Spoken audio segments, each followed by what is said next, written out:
are more exciting than people. The book will tell you something new, whereas generally most people bore me. They don't say anything new.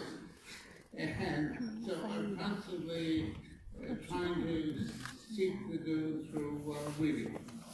And I've been a reader since about the age of 10 and even by the age of 6. I just like to read.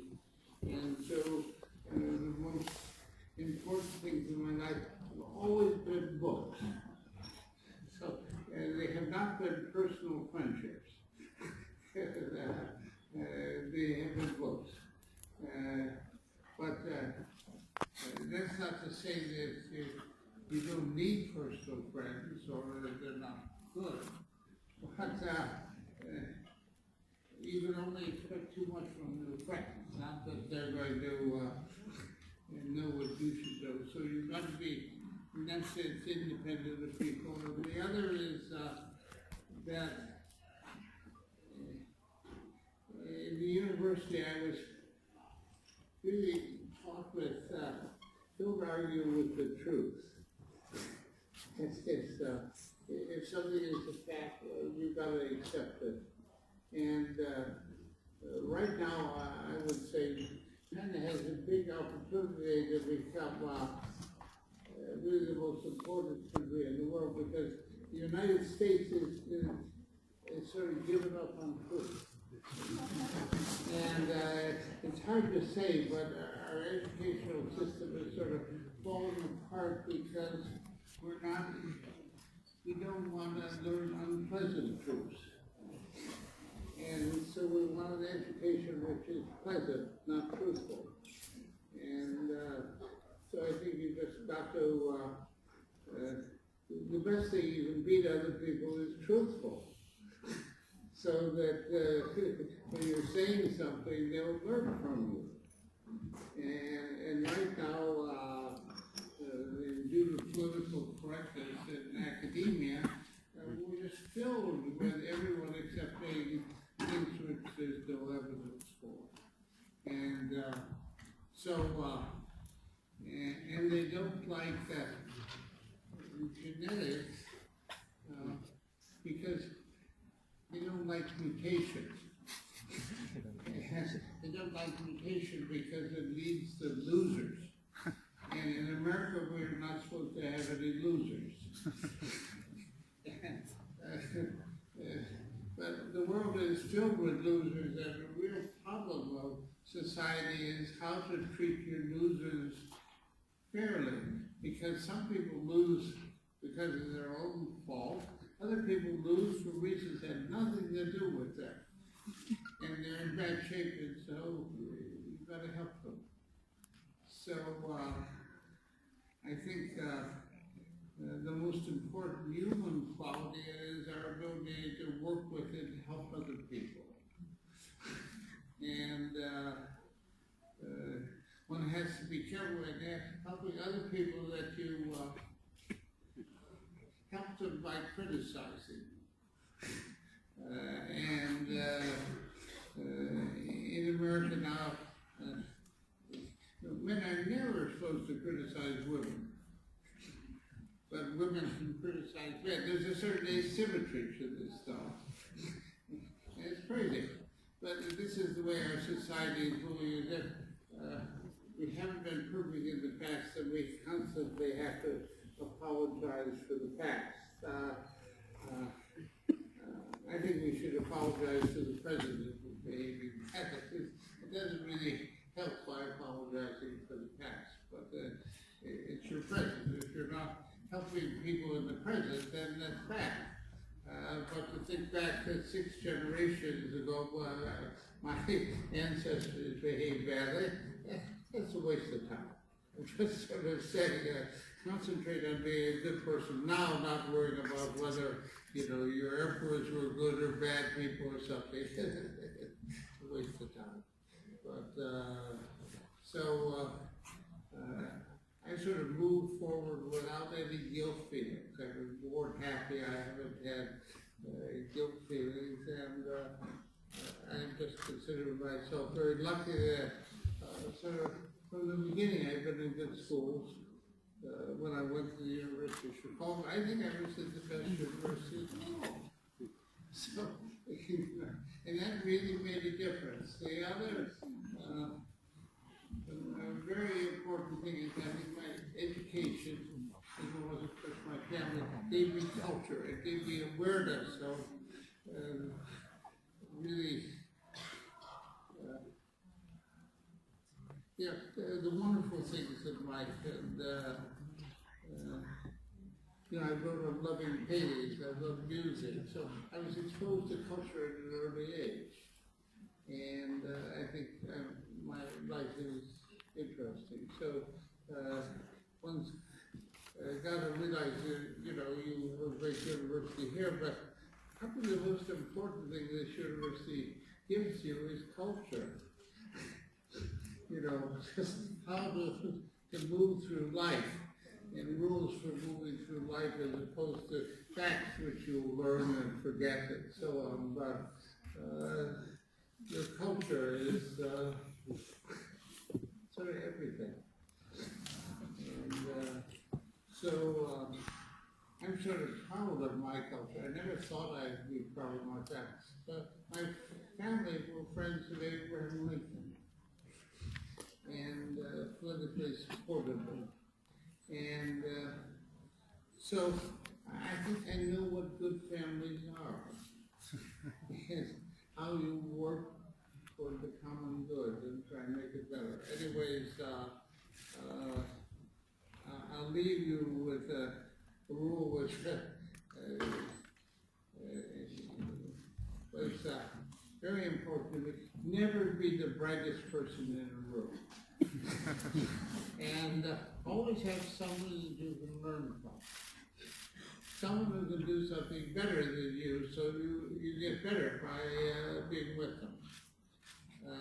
Francis Crick had a problem. He was always the brightest person in the room, and everyone knew it. So he had a rather difficult life. No one, I think, has ever thought I was the brightest person in any room I was in. Because generally I stayed quiet. I like to stay on the outside. I don't like to dominate conversation, and I listen. So, in any case, I probably, I've had more impact on the world, or sort of as a biologist, than any other person since Darwin. But a large fraction of it was my culture. I knew when to write a book. I knew what to say. I knew when I had to stand up and be heard. So, this, you've got a great university here, and I think, as teachers, your job is really to identify the students who are going to be great, and somehow pick out those students and encourage them, and single out people who seem to be different. And so I had a couple of these teachers. They really made me feel special in my early 20s. So I talked too long, and my main message early is no chemistry, and cure cancer through chemistry, not through DNA sequencing. And my message to you as students is to have bright friends who can help you. So everyone needs help. And so you've got to be in a position when you can help. Right now, I just need help from chemists. So that's one reason I'm here. You have lots of chemists. And I hope we can work together to finally cure cancer. Thank you.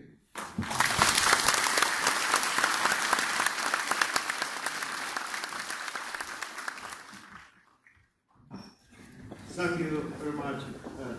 James was.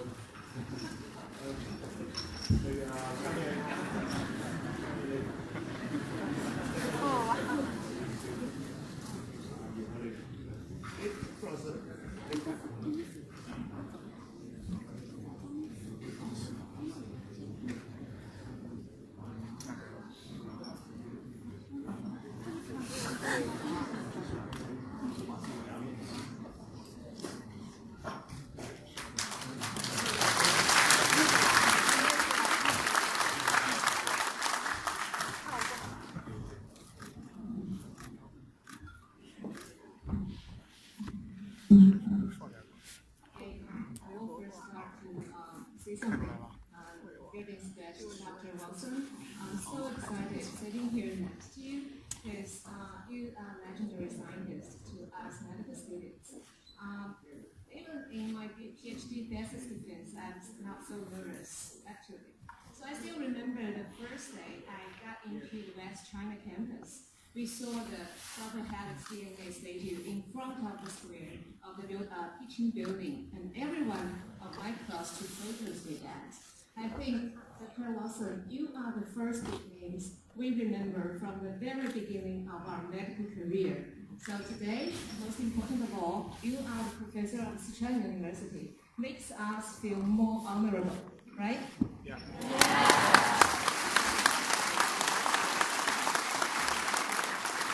Actually, I'm an outsider of cancer biology. I'm a dentist. I come from West China School of Stomatology. So I might ask some non-academic questions. In your talk, you mentioned about for a success career, we need to have an important goal, reading books, and making friends who can help us. But during our graduate student career, we always are told to read scientific journals. So I might want to know your opinion about reading scientific journals versus books.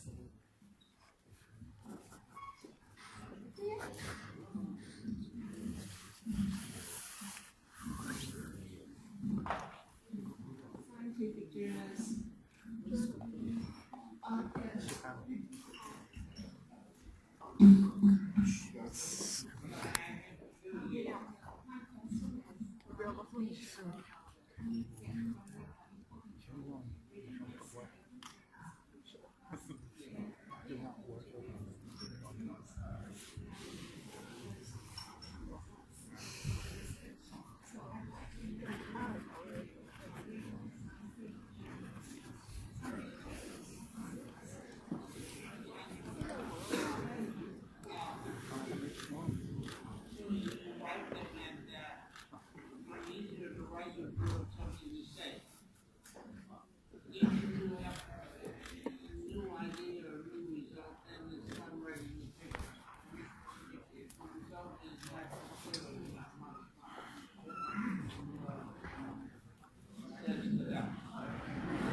Writing can be fun if you have a story to tell.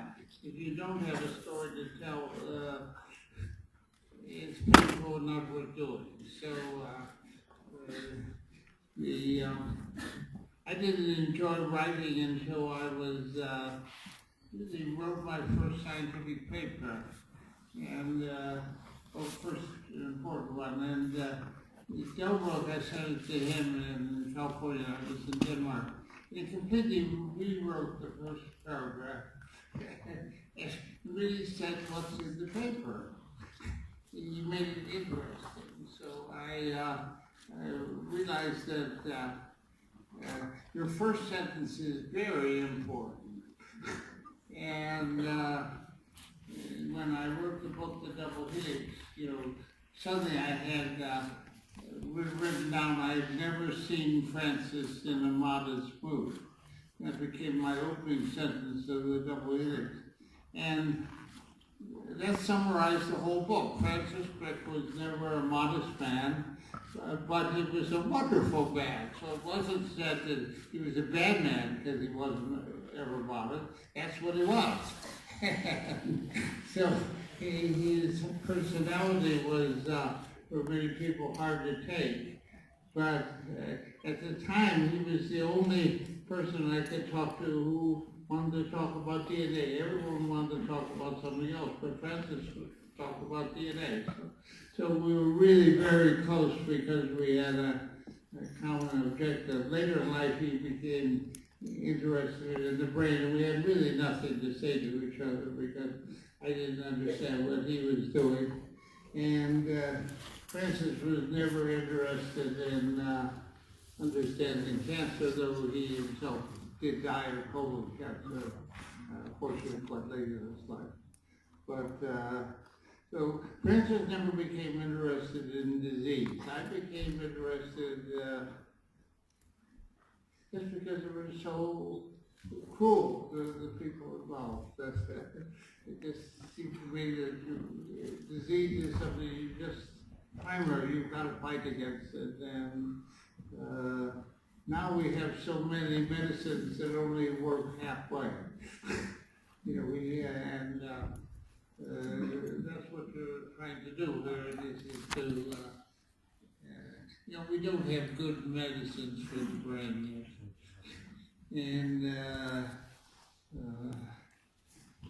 I'd like to,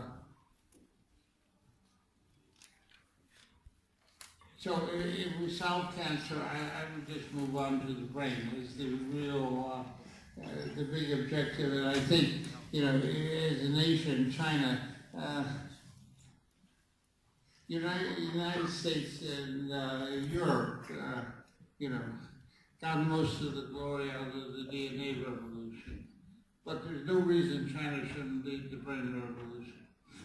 So I feel that way. And you have some very good people now and very good labs. So, but it's, you want to do something important and then you want to win. And I'm just saying China should try and really win on the brain. Okay, and that includes really serious study of mental disease, because mental disease everywhere in the world is the greatest curse of human existence is mental disease. And I know this personally, one of my two sons is schizophrenic. And it's a cruel disease, and I wish we could do more. But in retrospect, I realized maybe we just have to work hard for the next 100 years. If we solve it after 100 years, it's better than never solving it. But we should go to our always important human goals. You could say also, finding out how memory is encoded in the brain. That's big. And the language of the brain, we don't know it. And if I were a young Chinese, I just try and read any book that tells you anything, or as you get later in your life, you hope to meet a person who's written a book or written an article that you want to read. And generally, when you read someone who's written a book, they don't have any new ideas. And then it's realized it's up to you. That finally it's the young people who are going to make the step forward, not the people who are already around. And I made my discovery when I was 24. And I didn't feel I was young. And but now I'm 89, and I figure I'm still thinking more than almost anyone else in cancer research. And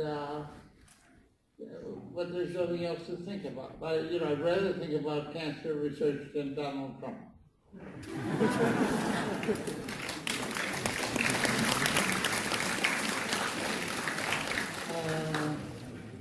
So first I would say, I'm so humble myself for sitting together with June on this forum.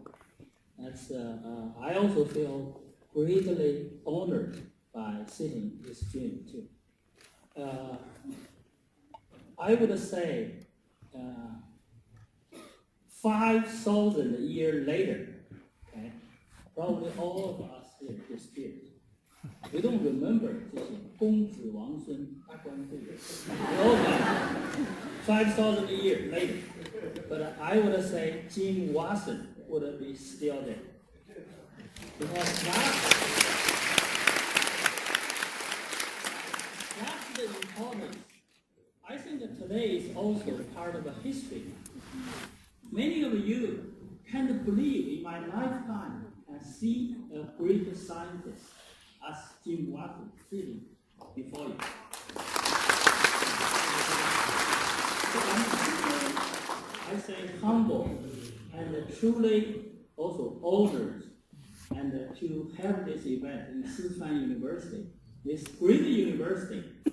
有时候我讲四川是国中国 ，it's really the 中国的中国。所以 I wanted to also thank President 谢校长，昨天正式任命我，也是说作为四川大学的教授。I'm also humbled. I would say I would try my best to help. help 我的老朋友，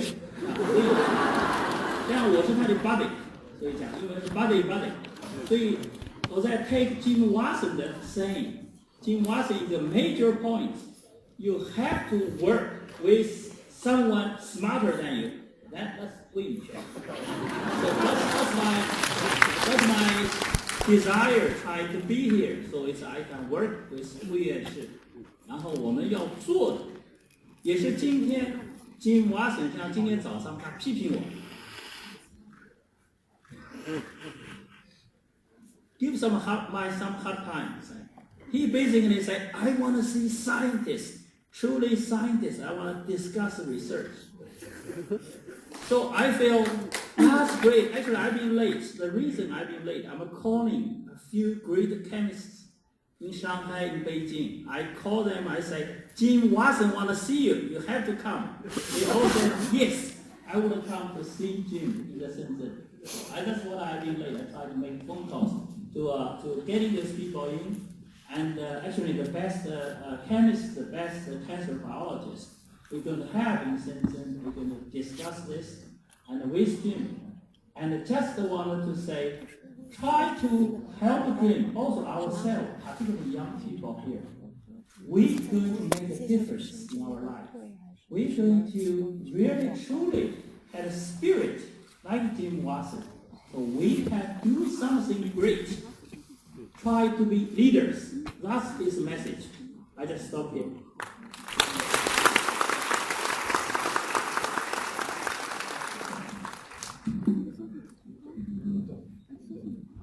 We would like to invite questions from our young students. Please.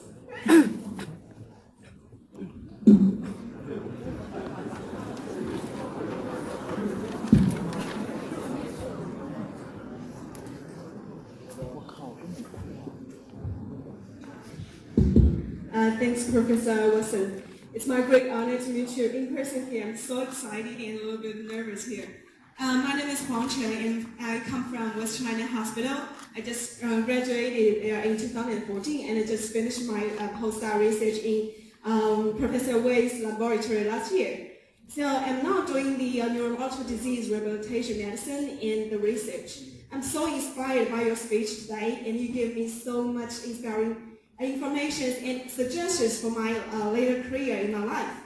And today I have so many questions, but my most important thing I want to ask you about is, as a great scientist, and you have achieved so amazing accomplishment in your life. I just wondered, when you look back at 89 years old, when you look back in your younger life, and when you look back, do you have anything that you might feel a little bit regret? And if you were given a second chance, will you do something a little bit different? Thank you.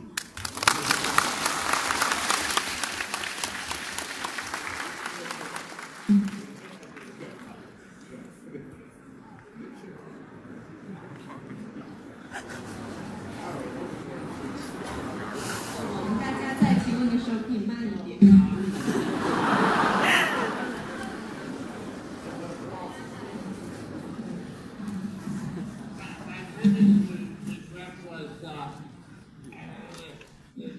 We were collaborating with some people in Paris, and we already had a very exciting result, and we didn't publish it right away.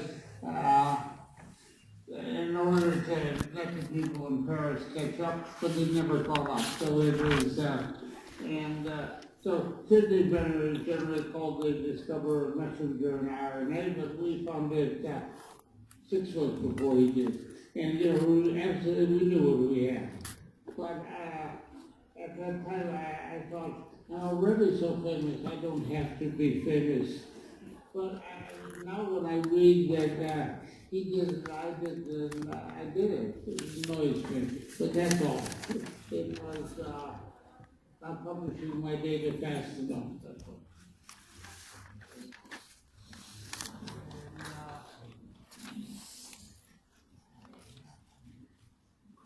I think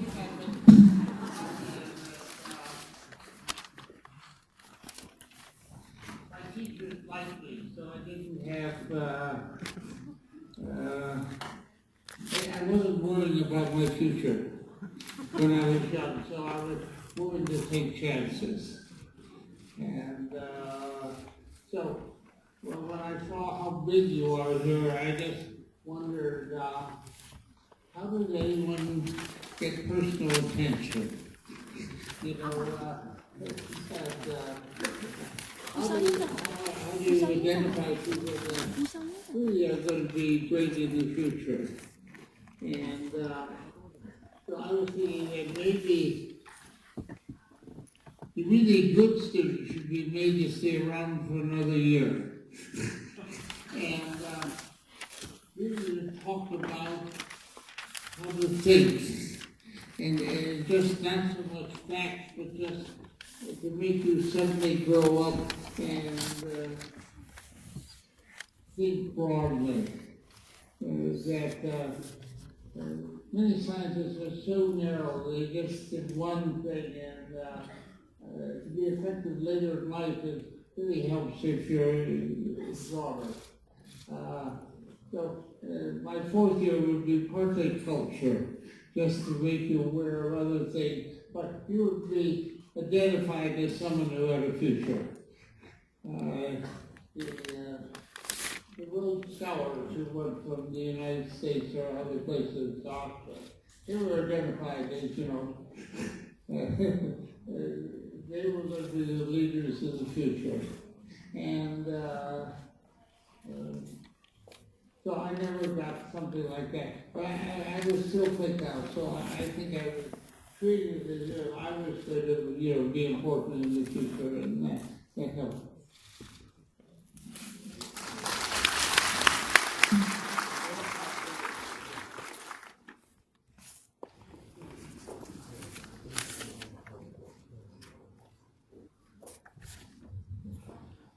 Good afternoon, Professor. I am a freshman of Life Science College.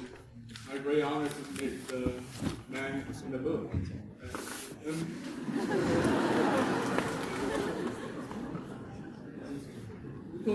You mentioned the curing of cancer.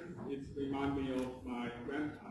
During his last time, he was lying on the bed in hospital, suffering, struggling.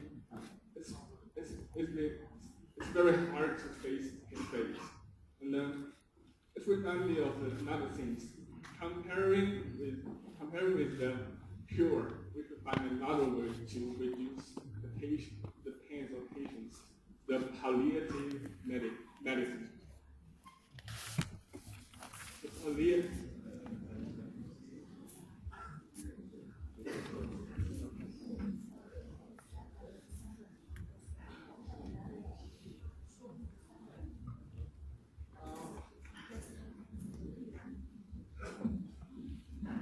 Yes, I think people should be allowed to die very fast when they have terminal cancer. and we keep people alive under the sort of religious principle that living is so important. Yes. So,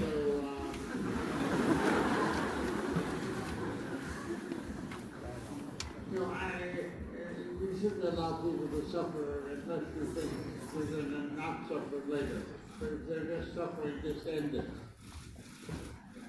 It might be, but there are certain religious groups, in particular the Catholic Church, they're just hopeless. They just want you to suffer for God or something. I can't understand them, and I just think they're my enemy.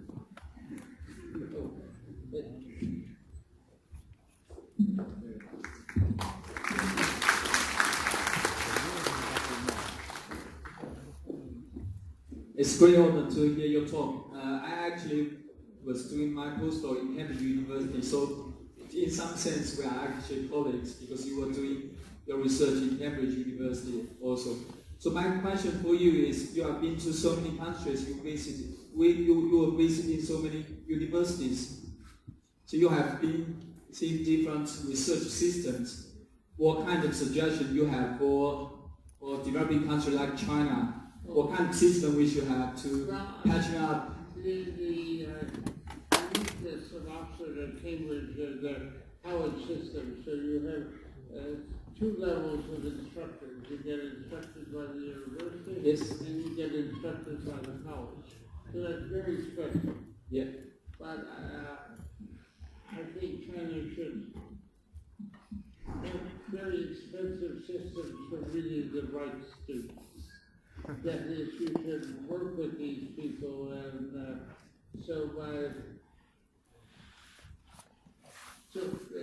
they know usually they're going to be winners, and that may just making you think in public, and it's making you think in public, and initially you generally fail, but then with time you know how to think in public, but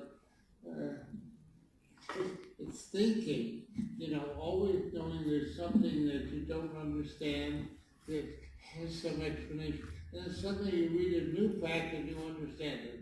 I mean, when I used to say the way to get natural products were really the way we were going to move in cancer. I was so happy, and that idea came to me, and I think I'm not the first in the world, but no one had written about it before. So all I wanted to do is tell everyone. I was so pleased that suddenly, we knew, and these people in Boston had been deceiving us, and suddenly, so it was,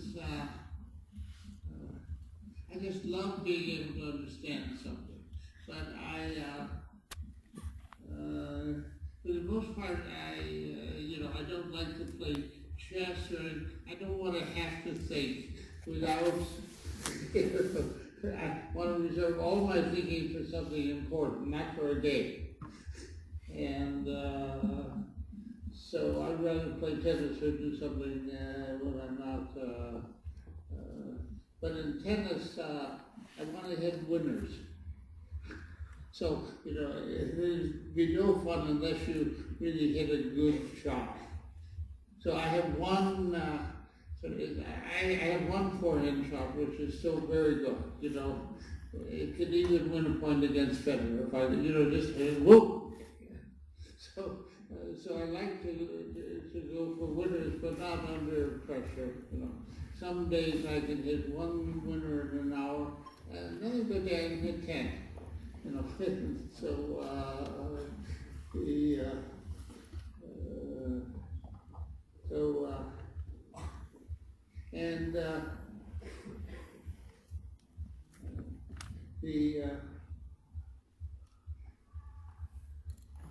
I've never, when you're young, so many rules and manners on how to behave. Fortunately, I had parents who never made me behave well. They didn't care how I ate my food, or they didn't care how I spoke, And I just didn't want to be like dull people. Yeah. And So now most people think I'm inappropriate. I say things when I shouldn't say it. But I just feel someone has to say the truth. Even though I know I will get in trouble, and now in the United States I'm in deep trouble.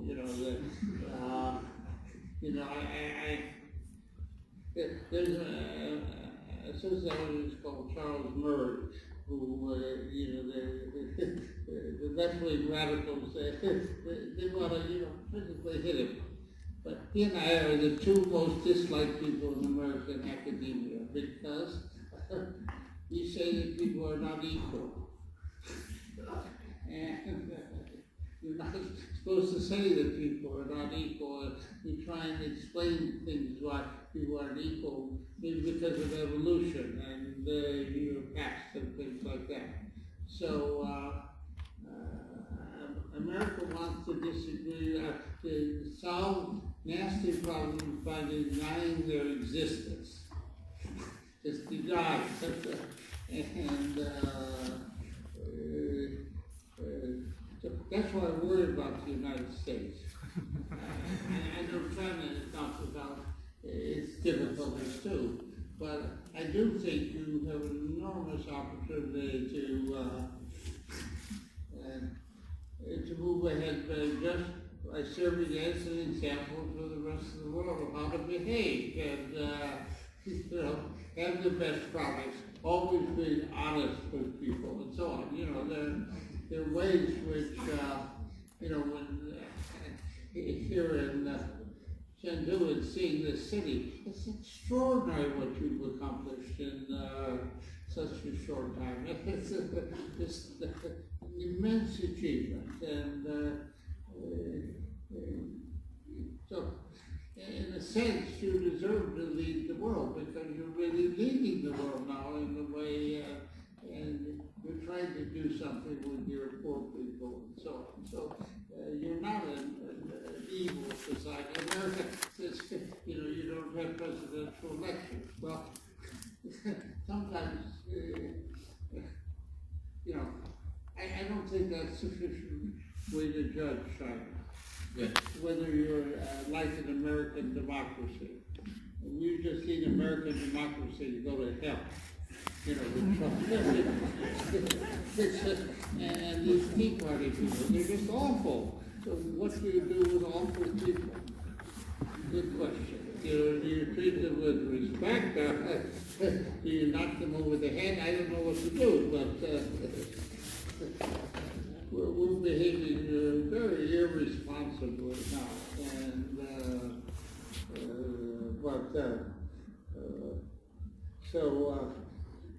just personally, I would hope China takes North Korea a little more serious. Thank you. That's all, because you can control the United States can't do anything. Thank you very much. Thank you. We would like to invite questions from the back. Okay? The last one question. So, everyone in the back, raise your hand upper and, yeah. 能往后走一点，往后面。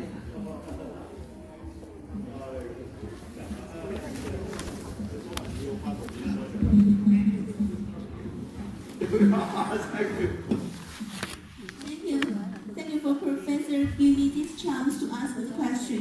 I have a question, Professor James Watson. What do you think is the most necessary personality for a scientist, for a real scientist who may make up with some frustration every day, or may one day he will meet one surprise? Thank you. That's my question.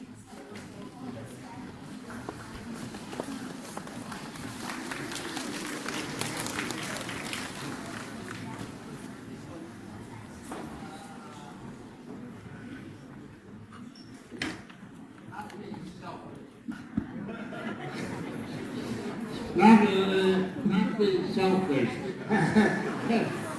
Letting people who deserve credit get credit. So, fair play.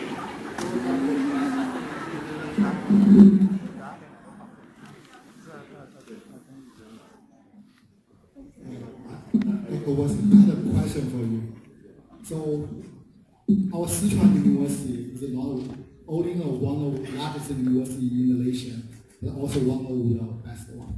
So on the behalf of our over 50,000 students, as a suggestion, how just give like a few words or sentences, how to, if we want to like succeed in the future or want to become the leader in the society, what should we do right now?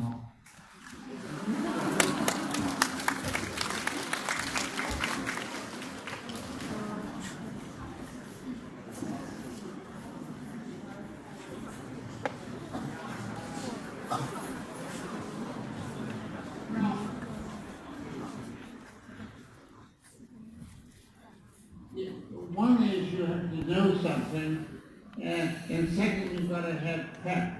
Some people just have pep, and just think it's done fast. And other people just don't seem to walk fast. I mean, just the desire to do things as fast as possible. I think that's important, to be very intelligent and not walk fast. And so I've always been a fast walker. So I think that is very important in my life. Just get there first. Just be first.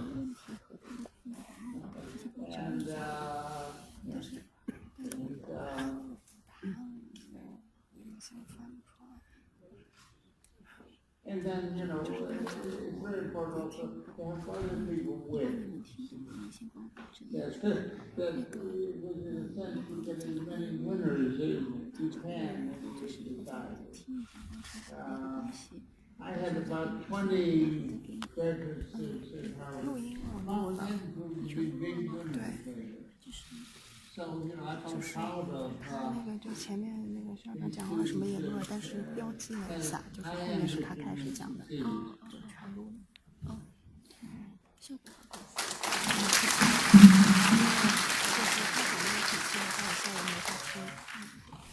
是，这个我想那个汪沈教授对我们四川大学的访问啊，一个是在生命科学、医学化学这方面都会有一个大的处境最后呢预祝汪沈他们的那个代表团访问成功谢谢大家到此结束。